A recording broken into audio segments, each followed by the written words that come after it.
The more you watch of these creatures, the more like apes they seem. So why, in the one crucial aspect, are they so very unlike apes?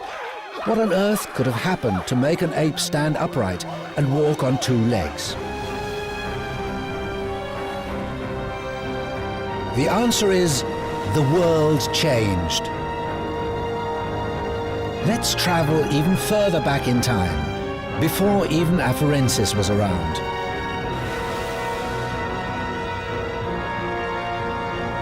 We're still in Africa, but it's 8 million years ago, and home to the tree-living ancestor of Lucy and her kind. We've never found any fossil evidence of these mysterious apes, yet we know a few vital things about them. We know that, like modern apes, they use their hands as well as their feet to move around. We know that's true because it's the only way to get around in their dense forest home. And how do we know this forest is their home? Because 8 million years ago, this forest is everywhere. Africa is covered almost from edge to edge, and it's the forest and what happened to it that holds the secret of why an ancient tree-swinging ape was transformed into a two-footed Afarensis. Yet the catalyst for this change doesn't come from trees, but from beneath the sea's surface.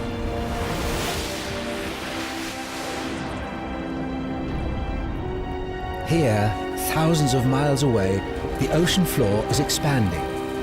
The Earth itself is on the move, at about the speed that fingernails grow. It's changing the face of the planet.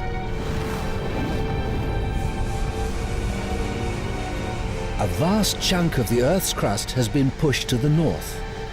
One day, we will know it as India.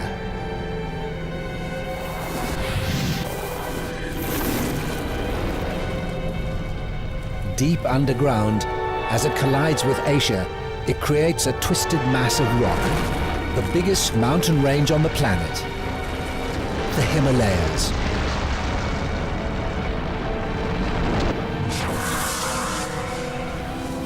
The mountains are having an extraordinary effect on the world's weather. They've prompted some of the heaviest storms ever seen, the monsoons.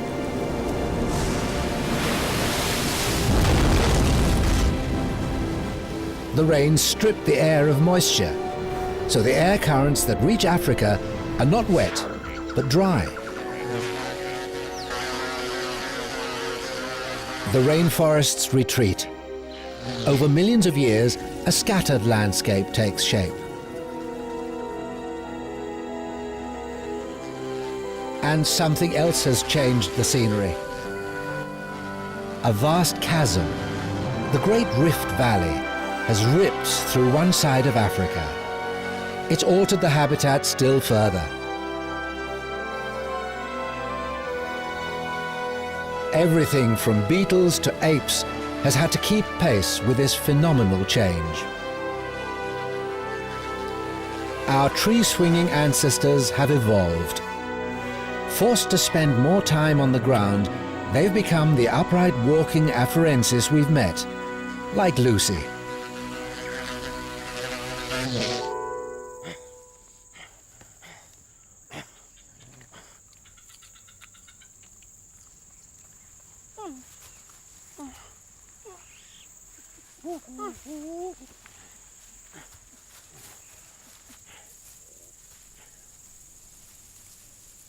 But why use only 2 feet to get around on the ground? It's easy to think that being upright brings obvious advantages.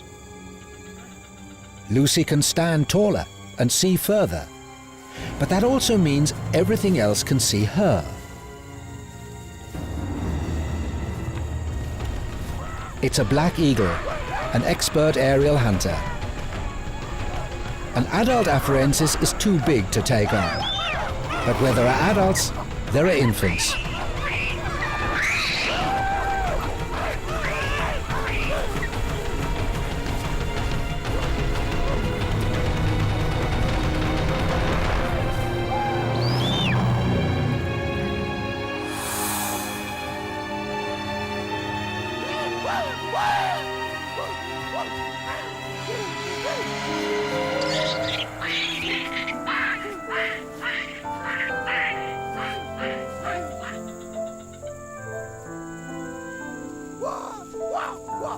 2 legs have, in fact, made Lucy neither quicker nor safer.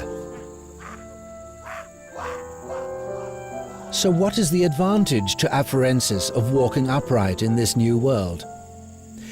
The truth is, walking on 2 legs became a defining feature of our lives for the most surprising of reasons: raising babies. The males have returned from their patrol. They must have tired of their face-off with the intruders. With security looked after, it's an opportunity for the troop to attend to the serious business of grooming and building relationships. With Lucy's regular mate gone, she attracts immediate attention. It's one of the leadership contenders, the quiet one.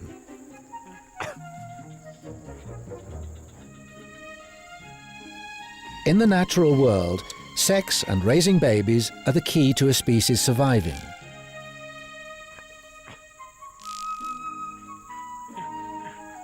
So anything that gives you extra energy to do it better is like gold dust. And extra energy is what walking upright has given Afarensis. In this landscape, walking on 2 legs is simply more efficient than walking on 4. The savings are tiny, perhaps as little as the number of calories found in 1 packet of biscuits a year. But even such a tiny amount makes a difference. Lucy is able to recover that little bit quicker after giving birth.